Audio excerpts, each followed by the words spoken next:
challenger came out smiling, confident, relaxed, completely unaware of the storm coming his way. Because Naoya Inoue didn't come to prove a point, he came to end the discussion. Just 1 minute in, the challenger throws a jab. Inoue slips, effortlessly, and then a right hand like lightning. The challenger's legs buckle, his eyes go blank, and the crowd explodes. Inoue didn't stop. He surged forward, a cold, calculated finisher. Left hook, right cross, body shot, uppercut. He unleashed a perfect combination, a masterclass in destruction. And just like that, the man who called Inoue overrated couldn't even stand up. Doctors rushed in. The arena fell silent, and everyone watching realized one thing. When you call Naoya Inoue overrated, you're writing your own ending. That was your brutal reality check. If you enjoyed this breakdown, make sure to hit like, subscribe, and tell us, who should Inoue destroy next?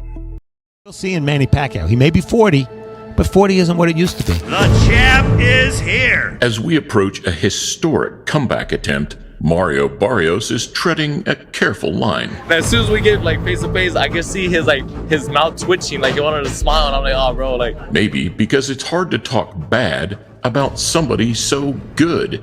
Or maybe because he knows that in previous years, it's never ended well. It hurts me bad because I work my ass off so hard. 5 months in the gym, training.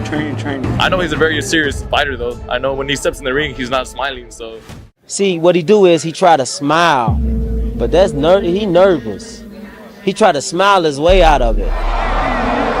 He nervous though. He be trembling. I'm not predicting the fight, but I will do my best to do the same with my last fight. What he really meant to say, man, that's a shit. He gonna really this boy up. I mean, send him back to the hood, knock him the out, change his life. He gonna see about 6 different Pacquiao in the ring that night. Knock out this little midget. I already said he's got these T-Rex arms. He's like this big. Now he's got a young 30-year-old who's 5'11". The old lions get taken over by the young lions. And then he made them crumble. You said about that? Hi, Freddie Roach. That's Freddie Roach right there. Manny Pacquiao. Everything is going well. He was diagnosed as Parkinson's. 2001, Manny Pacquiao walks through the door. Yes. What did you know about Manny? Nothing. When I met Freddie, Freddie was young. He was young back then. He's still young now. At one point, I think it was more like he was my brother. And then at some point, it went even as a father-son relationship. Holly FK, there was a version of Manny Pacquiao that nobody, and I mean nobody, wanted to be locked inside a ring with. This wasn't the friendly, smiling senator from the Philippines. No, this Pacquiao was pure evil. He didn't just beat opponents, he hunted them. He destroyed legends. He walked through giants, and he did it like he was powered by something supernatural. When he touched you, your career changed forever. And today, we're going back in time to explore the most terrifying version of Manny Pacquiao ever. The Pac-Man who turned world champions into victims. The Pac-Man who forced even his own trainers to ask, how is this even human? Buckle up, because this Manny Pacquiao was a nightmare. Before he became a superstar, Pacquiao wasn't fighting for glory. He was fighting for survival. Poor, hungry, homeless. He stepped into the ring with only one mission: win or starve. That mentality built a killer. His early fights in the Philippines weren't technique-based. They were war. He fought like someone who had nothing to lose, because he literally didn't. The moment he knocked out Lelo Ledwaba, the world woke up. People said, wait, who is this kid? Then he Mexican fighters ever. Not by outboxing him, but by breaking him. Punch after punch, relentless, psychotic pressure. Barrera had never seen anything like it. Nobody had. After Barrera, Pacquiao evolved. He wasn't just fast, he was too fast. He wasn't just powerful, he had scary knockout force at multiple weights. And then came Ricky Hatton, the pride of Britain, Undefeated at one, him, crowd went silent. Even Floyd Mayweather was shocked. Miguel Cotto was supposed to be too big, too strong, but Pacquiao walked him down, smiling, laughing, like he enjoyed the pain. Cotto looked helpless, his face swollen, his body broken. He surrendered in the 12th. He had no choice. What made Pacquiao so scary wasn't just power. It was the perfect combination of insane speed, southpaw angles, non-stop combos, killer instincts, iron will. He'd throw 6 punches before you could blink. You couldn't predict him. You couldn't time him. You couldn't stop him. He didn't fight like a human. He fought like a weapon. Many of his opponents were never the same. Cotto, Hatton, Morales. Their careers changed forever. He forced legends to reconsider boxing itself.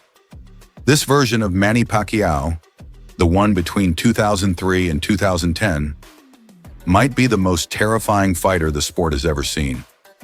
This wasn't just a great boxer. This was a force of nature, a storm, a demon in gloves. Holly FK, this Manny Pacquiao was pure, evil. Like, subscribe, and comment.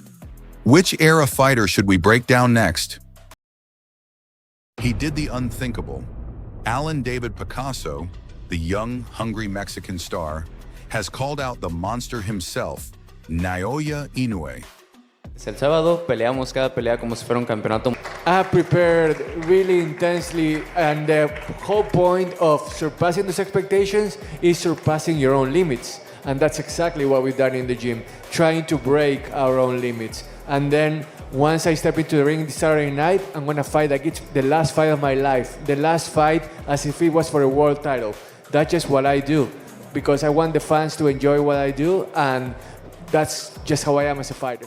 The question now is, did he just sign his own nightmare? Or could this fearless challenge turn into the biggest upset in modern boxing history? Naoya the Monster Inoue is back, and this time he's facing one of the most dangerous young lions in boxing. Alan David Picasso. Can the Mexican sensation shock the world? Or will Inoue remind everyone why he's the most feared fighter on the planet? Let's break down what to expect when these two finally meet inside the ring. Inoue is already a legend, undefeated, undisputed, and a 4-division world champion. He's taken out everyone in his path, Donaire, Fulton, Tapals, and more. What makes Inoue terrifying isn't just his power, it's his timing, precision, and ring IQ. He reads opponents like a book and ends fights with surgical accuracy. But now he faces something new: youth, hunger, and unpredictability. Alan David Picasso might not have Inoue's fame yet, but he's got the tools to make this fight interesting. Standing taller with longer reach, Picasso is sharp, fast, and improving every fight. He's undefeated, confident, and fights with that Mexican warrior mentality. He doesn't back down, and he loves to exchange punches. Many say he's the future of the super bantamweight division. But can he survive the present monster? This fight is a perfect clash of styles. The precision and experience of Inoue versus the youth and volume punching of Picasso. Expect Inoue to use his signature game plan. Attack the body early, close the distance, and test Picasso's composure. Picasso will try to keep the fight at pressure. If Picasso gets reckless, one counter from Inoue could end it all. But if he stays disciplined, he might just give Inoue his toughest test yet. Expect fireworks from the opening bell. Inoue will look to make a statement. He wants to show the world he's still the most dangerous man below 130 pounds. Picasso, on the other hand, is fighting for respect, for legacy, and for the chance to shock the world. This could be a short, explosive fight, or a long, tactical war, depending on how disciplined Picasso remains. One thing's for sure, this fight is must-watch boxing. If Inoue wins, he continues building one of the greatest legacies in modern boxing. But if Picasso pulls off the upset, it could be one of the biggest shocks in boxing history. So who do you think takes it? The monster or the Mexican prodigy? Drop your predictions in the comments, hit that like button, and don't forget to subscribe to our channel, where every punch tells a story. This is the fight every boxing fan in Japan and the world has been waiting for. Naoya the Monster Inoue versus Junto Nakatani, two of the most dangerous pound-for-pound fighters on the planet, both from Japan. But what would really happen if these two warriors finally collided in the ring? Let's break it down. Naoya Inoue is already a legend, undefeated, undisputed in multiple weight classes, and destroying almost everyone in his path. His speed, timing, and fight IQ are unreal. He doesn't just beat opponents, he breaks them down. Tani, the tall, rangy southpaw who's been silently destroying his own division. A master of range, a powerful puncher with either hand, and still getting better every fight. At 5 feet 8 inches with an incredible reach, he'd be one of the few who could actually test Inoue's limits in size, movement, and power. If this fight happens, expect a technical war. Inoue would look to get inside, cut on. He must stay disciplined, use distance, angles, and don't trade early. If he can drag Inoue into the later rounds, his length and composure could shift the fight in his favor. This could be the biggest all-Japanese fight in modern boxing history. Two undefeated champions, both with knockout power, both representing the peak of Japanese boxing. Fans can expect fireworks, and don't forget to subscribe for more boxing breakdowns and fight simulations.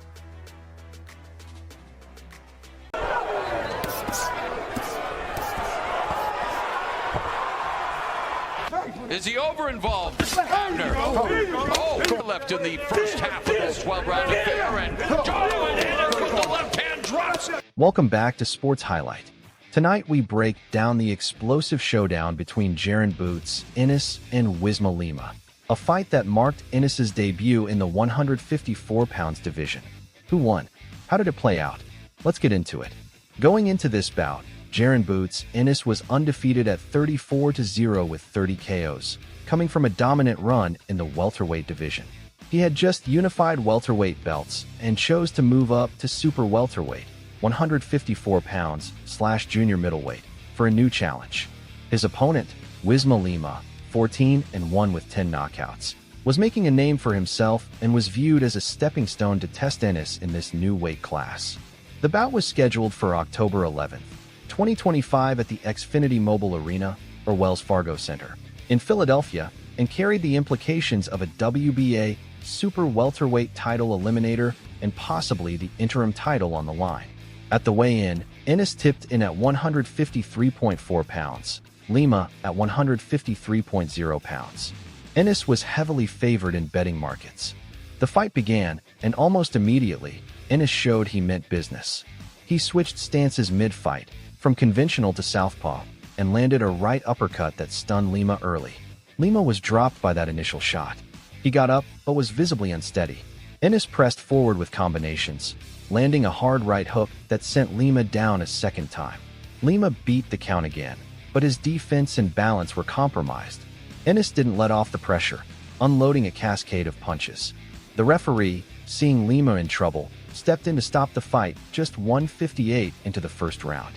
It was a technical knockout, TKO, for Ennis, a brutal, emphatic statement in his first fight at 154. Winner, Jaron Ennis by first-round TKO / stoppage. Official time, 1 minute, 58 seconds of round 1. New record for Ennis, 35-0 with 31 KOs. Lima's record becomes 14-2 after this loss.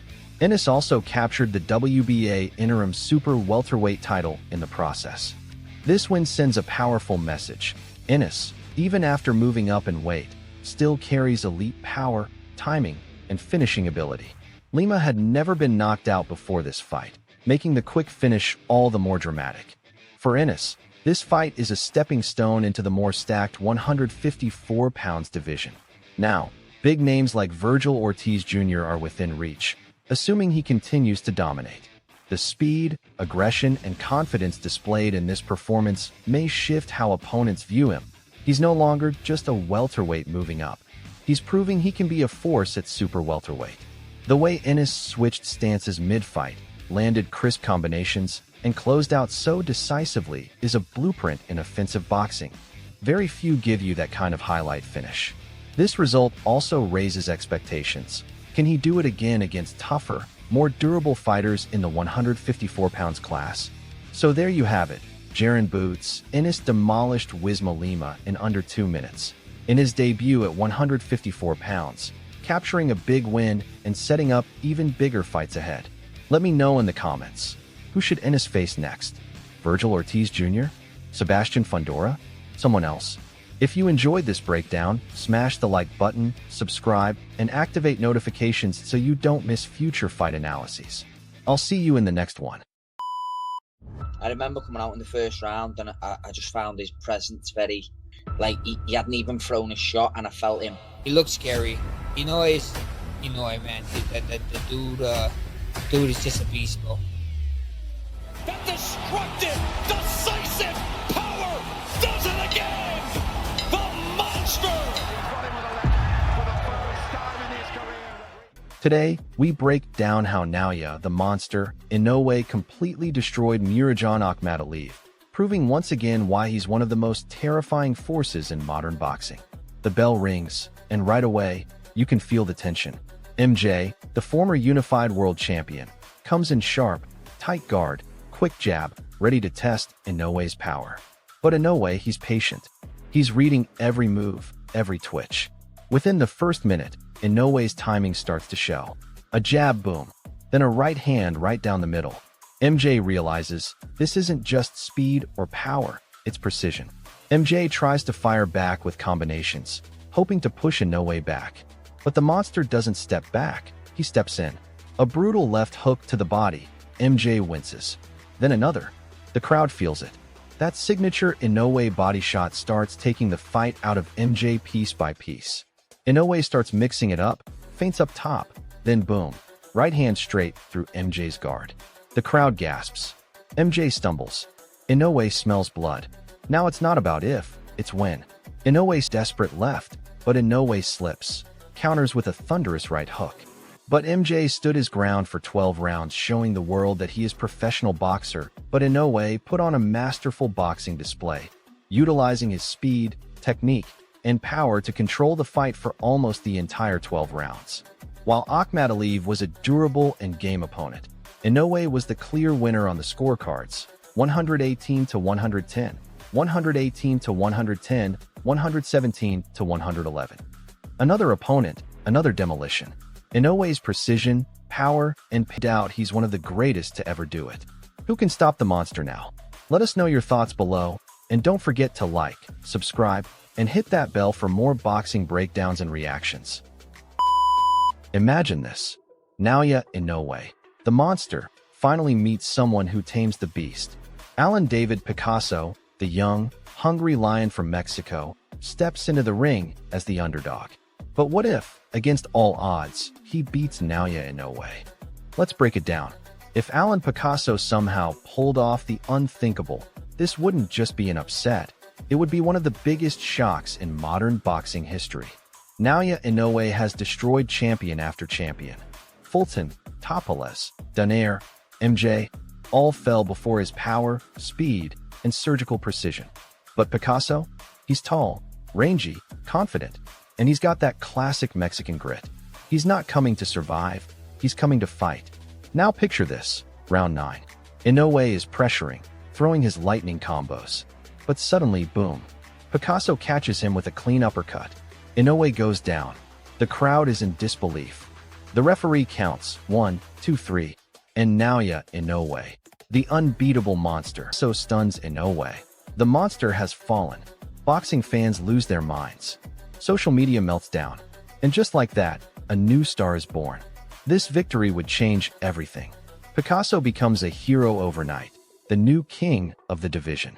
Mexico celebrates another warrior joining the pantheon of greats, while Inoue, humbled but respected, begins the path of revenge. So what if Alan Picasso actually beats Naoya Inoue? It wouldn't just be a win, it would be the beginning of a new era in boxing. Because in this sport, one punch can rewrite history. Who do you think would win if they fought again, Picasso or Inoue? Drop your thoughts below, and don't forget to like, subscribe, and hit the bell. Because this is Sports Highlight, where boxing comes alive.